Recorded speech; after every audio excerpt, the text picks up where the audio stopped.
Once upon a time, in the heart of the wild African savanna, there lived a lion unlike any other. His name was Leo. But Leo wasn't known for his ferocious roar or his legendary hunting skills. No, Leo was famous for something far more special. His cleverness. While the other lions spent their days chasing gazelles or lounging under baobab trees, Leo could often be found sitting atop a rocky hill, staring into the distance with his golden eyes, thinking he was the type of lion who believed that brains could sometimes be more powerful than brawn. One bright morning, trouble came to the savanna. A group of hungry hyenas had moved into the area and they were causing chaos. They stole food from the lions' hunts, chased away the smaller animals, and laughed their eerie laughs whenever anyone tried to confront them.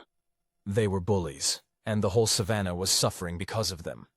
The lion pride was furious. Their leader, a massive lion named Cairo, decided it was time to fight the hyenas off once and for all. He gathered the lions together and prepared for battle, flexing his muscles as he issued orders.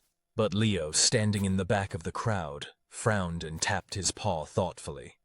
"Wait," Leo said, stepping forward. "Are we sure fighting is the best way? Hyenas are sneaky. They'll scatter and regroup the moment we charge. What if there's a way to trick them instead?"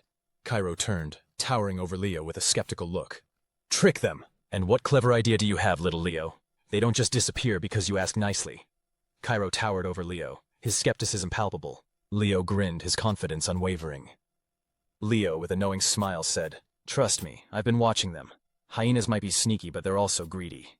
I think I know how to make them leave without a single lion getting hurt." Cairo sighed and shook his mane, conceding to Leo's plan. With a plan in place, the lions followed Leo to the edge of the savanna, where the hyenas were gorging themselves on stolen food. The anticipation hung in the air as Leo prepared to outwit them. Leo watched the hyenas carefully, their greed evident as they devoured the stolen feast. His clever plan was ready to unfold, a testament to his belief in the power of brains over brawn. Leo had spent the morning gathering the oddest collection of objects. A pile of smooth, shiny pebbles, some hollow reeds, and a curious plant with bright purple berries. The lions in the pride whispered among themselves, wondering if their clever cousin had lost his mind. But Leo went to work. He crushed the purple berries into a pulp and smeared the juice onto the shiny pebbles, making them look like plump, juicy fruits.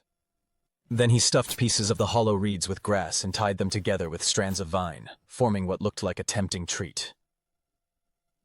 Once his creations were ready, he placed them in a neat pile right in the middle of the hyenas' hunting grounds. At first, the hyenas were suspicious. They circled the pile, sniffing it carefully, but their greed got the better of them. One by one, they grabbed the fake fruits and treats, gulping them down. At first, all seemed fine, but soon the hyenas began to gag and sputter. The fruits tasted terrible, and the reeds had sharp pieces of grass that stuck in their mouths. Angry and confused, the hyenas began to squabble among themselves, blaming one another for the disgusting feast. Meanwhile, Leo stood hidden, watching from a safe distance. He grinned as the hyenas, no longer trusting the food in the area, ran off to find easier meals elsewhere. The savanna grew quiet once more. Back at the pride, Cairo reluctantly admitted that Leo's cleverness had saved them all. "Well done," he said, though he sounded a little surprised. "Perhaps brains do have their place." Leo simply smiled. Sometimes victory isn't about who's strongest, it's about who's smartest. And from that day forward, the lions in the savanna learned that strength could be useful. But cleverness was a different kind of power entirely. As for Leo, he became known as the clever little lion, and his ideas continued to improve life for everyone around him. The savanna returned to peace, and Leo sat once more on his rocky hill, gazing at the horizon and dreaming of the next challenge he'd find the end.